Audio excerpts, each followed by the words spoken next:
Hello दोस्तों, ARG educational journey में आपका स्वागत है। आज मैं आपके लिए लेके आया हूँ छायावाद के कुछ महत्वपूर्ण तथ्य जो कि प्रतियोगिता परीक्षाओं में बार बार पूछे जाते हैं। इसमें 60 लघुत्तरात्मक प्रश्नों को शामिल किया गया है जो कि RPSC की परीक्षाओं में बार बार पूछे गए हैं। तो अधिक समय नहीं लेते हुए चलिए शुरू करते हैं। पहला प्रश्न है, छायावाद का प्रवर्तक किसे माना गया है? जयशंकर प्रसाद जी को। दूसरा प्रश्न, छायावाद का ब्रह्मा किसे माना गया है? इसका उत्तर है जयशंकर प्रसाद जी को। तीसरा प्रश्न, छायावाद का विष्णु किसे माना जाता है? इसका उत्तर है सुमित्रानंदन पंत जी को। चौथा प्रश्न है, छायावाद का महेश या रुद्र किसे माना जाता है? इसका उत्तर है सूर्यकांत त्रिपाठी निराला को। पांचवा प्रश्न है, जयशंकर प्रसाद प्रारंभ में किस उपनाम से ब्रजभाषा में कविता करते थे? इसका उत्तर है कलाधर उपनाम से। अगला प्रश्न है, छायावाद को चित्रभाषा शैली किसने कहा है? इसका उत्तर है आचार्य रामचंद्र शुक्ल जी ने। अगला प्रश्न है, छायावादी कवियों को पलायनवादी क्यों कहा गया है? इसका उत्तर है क्योंकि वे यथार्थ जीवन की कटुता से मुंह मोड़कर कल्पना लोक में विचरण करने वाले हैं। अगला प्रश्न है, प्रसाद जी की गद्य पद्य में रचना यानी चंपू काव्य कौन सी रचना है? इसका उत्तर है उर्वशी। अगला प्रश्न है, कामायनी की श्रद्धा का पूर्व संस्करण किसे कहा गया है? इसका उत्तर है उर्वशी को। अगला प्रश्न है, छायावाद को स्थूल के प्रति सूक्ष्म का विद्रोह किसने माना है? इसका उत्तर है डॉक्टर नगेंद्र ने। अगला प्रश्न है, छायावाद की प्रयोगशाला का प्रथम आविष्कार कौन सी रचना मानी जाती है? इसका उत्तर है झरना। अगला प्रश्न है, छायावाद को रविंद्रनाथ ठाकुर की कविताओं के प्रभाव से आया हुआ मानकर इसका संबंध ईसाई संतों के फैंटेसमाटा यानी छाया भाव से जोड़ने वाले विद्वान कौन है? इसका उत्तर है आचार्य रामचंद्र शुक्ल। अगला प्रश्न है, छायावाद का संबंध युगबोध से जोड़ते हुए इससे व्यक्त सौंदर्य में आध्यात्मिक छाया का भान किसने कहा है? इसका उत्तर है आचार्य नंद दुलारे वाजपेयी ने। अगला प्रश्न है, जयशंकर प्रसाद की खड़ी बोली की कविताओं का प्रथम संग्रह कौन सा है? इसका उत्तर है कानन कुसुम। अगला प्रश्न है, प्रसाद जी की कौन सी रचना गीति काव्य का उत्कृष्ट नमूना है? इसका उत्तर है लहर। अगला प्रश्न है, निराला ने कौन सी रचना में सर्वहारा वर्ग की प्रशंसा और धनवानों की घोर निंदा की है?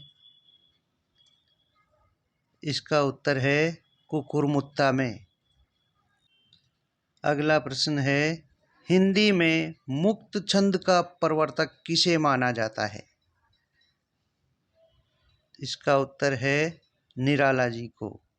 हिंदी में मुक्त छंद का प्रवर्तक निराला जी को माना जाता है। अगला प्रश्न है, प्रसाद जी की अंतिम कृति कौन सी है? इसका उत्तर है कामायनी। अगला प्रश्न है, निराला की पहली कविता कौन सी है? इसका उत्तर है जूही की कली। अगला प्रश्न है, कामायनी का प्रकाशन वर्ष कौन सा है? इसका उत्तर है 1935 ईस्वी। अगला प्रश्न है, कामायनी के प्रणयन में प्रसाद जी को सर्वाधिक प्रेरणा किससे मिली? इसका उत्तर है शतपथ ब्राह्मण से।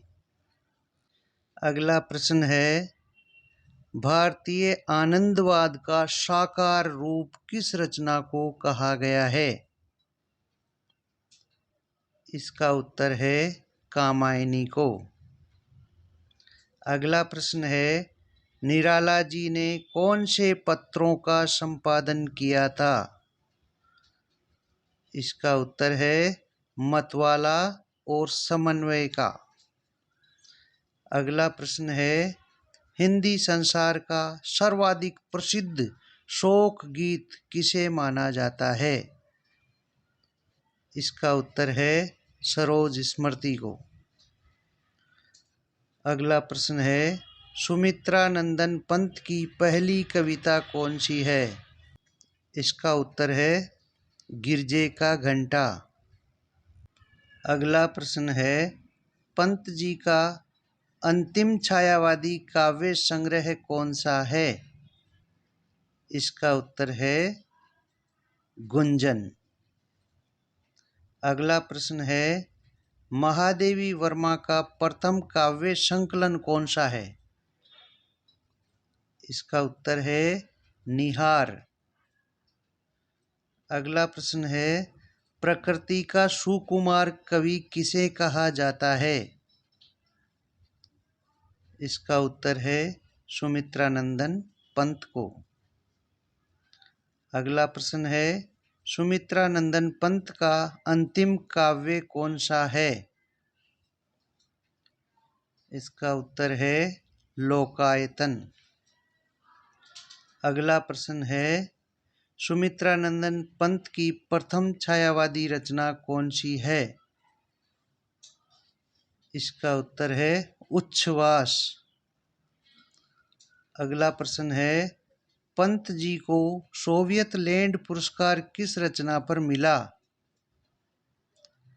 इसका उत्तर है लोकायतन पर। अगला प्रश्न है, पंत जी को साहित्य अकादमी पुरस्कार कौन सी रचना पर मिला? इसका उत्तर है कला और बूढ़ा चांद पर। अगला प्रश्न है, छायावाद का सर्वाधिक उज्जवल पक्ष कौन सा है? इसका उत्तर है मानवतावाद। अगला प्रश्न है, छायावाद का वास्तविक आरंभ किससे माना जाता है? इसका उत्तर है झरना। अगला प्रश्न है, आचार्य नंद दुलारे वाजपेयी ने छायावाद के समर्थन में कई लेख लिखे जो कौन सी पत्रिका में प्रकाशित हुए थे? इसका उत्तर है भारत पत्रिका में। अगला प्रश्न है, प्रसाद जी की कौन सी रचना में प्रेम और सौंदर्य की मधुर स्मृतियों की पीड़ा का मर्म स्पर्शी चित्रण हुआ है? इसका उत्तर है आंसू में। अगला प्रश्न है, कामायनी में कितने सर्ग है? इसका उत्तर है 15 सर्ग। अगला प्रश्न है, कामायनी के कथा सर्ग की धुरी कौन सी है? इसका उत्तर है श्रद्धा। अगला प्रश्न है, कामायनी में श्रद्धा किसका प्रतीक है? इसका उत्तर है हृदय का। अगला प्रश्न है, कामायनी में ईड़ा किसका प्रतीक है? इसका उत्तर है बुद्धि का। अगला प्रश्न है, कामायनी में आसुरी शक्तियों के प्रतीक कौन से हैं? इसका उत्तर है आकुली किलात। अगला प्रश्न है, कामायनी का उद्देश्य क्या है? इसका उत्तर है आनंदवाद की स्थापना। अगला प्रश्न है, कामायनी में मनु किसका प्रतीक है? इसका उत्तर है मन का। अगला प्रश्न है, कामायनी में मानवता का रसात्मक इतिहास किसने कहा है? कामायनी को मानवता का रसात्मक इतिहास किसने कहा है? इसका उत्तर है आचार्य नंद दुलारे वाजपेयी ने। अगला प्रश्न है, जयशंकर प्रसाद की रचनाओं का क्रम क्या है? झरना, आंसू, लहर, कामायनी, इनका प्रकाशन वर्ष क्या है? इसका उत्तर है झरना 1918 ईस्वी, आंसू 1925 ईस्वी, लहर 1933 ईस्वी, कामायनी 1935 ईस्वी। अगला प्रश्न है, जयशंकर प्रसाद की कौन सी रचना हिंदी का प्रथम गीति नाट्य है? इसका उत्तर है करुणालय। अगला प्रश्न है, निराला की कौन सी रचना संपूर्ण छायावादी काव्य की एक उत्कृष्ट उपलब्धि है? इसका उत्तर है राम की शक्ति पूजा। अगला प्रश्न है, सूर्यकांत त्रिपाठी को निराला उपनाम और सर्वाधिक प्रसिद्धि किस पत्र के द्वारा मिली? इसका उत्तर है मतवाला पत्र के द्वारा। अगला प्रश्न है, क्षयी रोमांस का कवि किसे माना जाता है? इसका उत्तर है हरिवंश राय बच्चन जी को। अगला प्रश्न है, हरिवंश राय बच्चन की रचनाओं पर किसका प्रभाव है? इसका उत्तर है उमर खय्याम की रुबाइयों का। अगला प्रश्न है, महादेवी वर्मा को ज्ञानपीठ पुरस्कार कौन से काव्य संग्रह पर मिला? इसका उत्तर है यामा पर। अगला प्रश्न है, महादेवी वर्मा के काव्य संग्रहों का सही क्रम क्या है? निहार, रश्मि, नीरजा और दीपशिखा, इनका प्रकाशन वर्ष क्या है? इसका उत्तर है निहार 1930 ईस्वी, रश्मि 1932 ईस्वी, नीरजा 1935 ईस्वी, दीपशिखा 1942 ईस्वी। अगला प्रश्न है, महादेवी जी के दार्शनिक विचार कौन सी रचना में अधिक प्रौढ़ रूप से उभर कर आए हैं? इसका उत्तर है सांदे गीत में।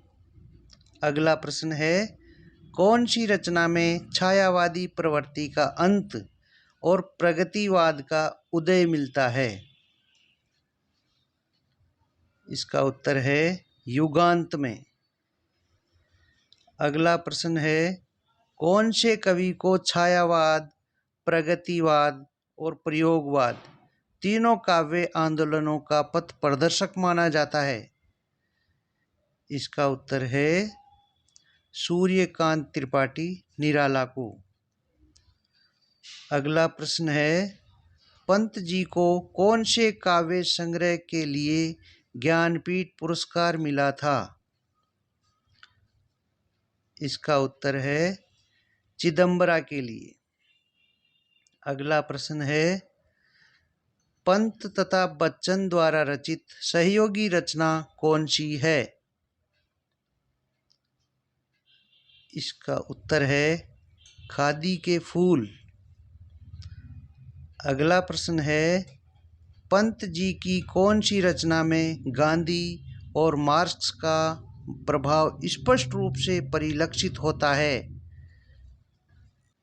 इसका उत्तर है युगवाणी। अगला प्रश्न है, छायावाद का घोषणा पत्र किसे कहते हैं?